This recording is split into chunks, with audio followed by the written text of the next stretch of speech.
আমরা আগের ভিডিওতে দেখেছিলাম যে আমরা কিভাবে অ্যাম, ইজ এবং আর ব্যবহার করে বাক্য গঠন করে আমরা ইংরেজিতে আমাদের মনের ভাব খুব সহজেই প্রকাশ করতে পারি। তারই কন্টিনিউশনে আমরা আরও একটি ভিডিও দেখব, সেটা হচ্ছে আমরা অ্যাম, ইজ, আর ব্যবহার করে কোনো জিনিসকে কীভাবে how to introduce something or সামান, কোনো কিছুর পরিচয় আমরা কিভাবে দেব, একটা নতুন জিনিস আমরা কিভাবে তার পরিচয় দেব সেটা আমরা দেখব। তো চলো আমরা শুরু করি। এটি একটি কলম।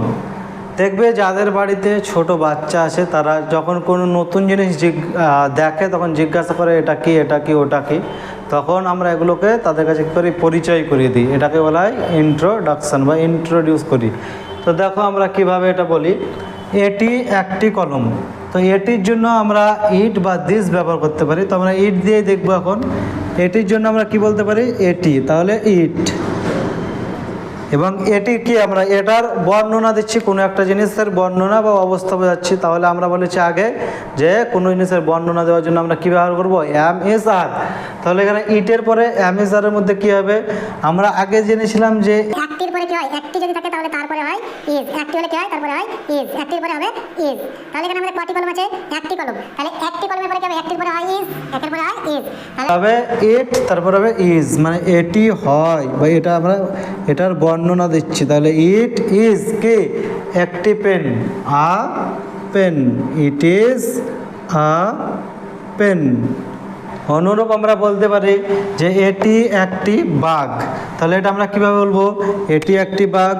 একইভাবেই বলবো এটির জন্য আমরা কী ব্যবহার করব, it, it, it is a tiger, TIGER, tiger. তো এরপর আমরা আরও দেখতে পারি, যেমন এগুলি আম। ধরো তোমার বাড়িতে একটা ফলের ঝুড়িতে কিছু আম আছে। তো 4-5 বছরের একটা ছেলে বা মেয়ে যে মোটামুটি কথা বলতে শিখেছে, সে প্রথমবার আমগুলো দেখে মাকে জিজ্ঞাসা করছে, মা এগুলো কি? তাহলে মা কি বলছে, এগুলি আম। তাহলে এটা আমরা কীভাবে ইংরেজিতে বলবো, এটা আমরা বলতে পারি এগুলির জন্য আমরা ব্যবহার করি দিস। দিস মানে হচ্ছে এগুলি, THESE, দিস মানে হচ্ছে এইগুলি। তারপরে যেহেতু আমরা দিস বললাম তাহলে আমাদের সাবজেক্ট চলে এলো। এবার আমরা অ্যাম, ইজ, আর এর মধ্যে ব্যবহার করব। তাহলে দিসের পরে ইজ বসবে, অ্যাম বসবে না, আর বসবে। আমরা জেনেছি আয়ের পরে অ্যাম বসে এবং একটি বোঝালে ইজ হয়, একটি বোঝালে ইজ হয় এবং অনেকগুলি বোঝালে কি হবে, তাহলে দিস মানে এইগুলি। তাহলে এগুলি তো মানে একের বেশি, তাহলে একের বেশি আমাদের তাহলে কি বসবে, আমাদের আর বসবে। তাহলে দিস আর, তারপরে যেটা সেই নামটা আমরা বলে দিলেই হবে, this are mangoes, this are mangoes, এগুলি আম।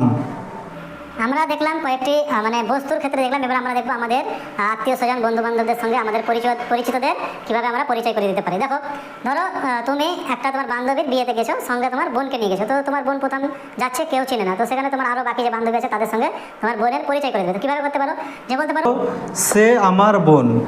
জিজ্ঞাসা করছে এটা তোর সঙ্গে কে, তো তুমি কি বলবে, সে আমার বোন বা এ আমার বোন। তো এটা আমরা কিভাবে বলবো, সে আমার বোন, এটা আমরা এইভাবে বলতে পারি, সের ইংরেজি সি বা দিস দিয়ে বলতে পারো, এ আমার বোন। তো সি, সি মানে সে, সি। তারপরে আসবে অ্যাম, ইজ, আর। তাহলে সির একজন বোঝাচ্ছে, সির পরে আসবে কি, ইজ, সি ইজ আমার বোন। তাহলে মাই মানে হচ্ছে আমার, আর বোনের ইংরেজি হচ্ছে সিস্টার। তাহলে সি ইজ মাই সিস্টার, সে আমার বোন।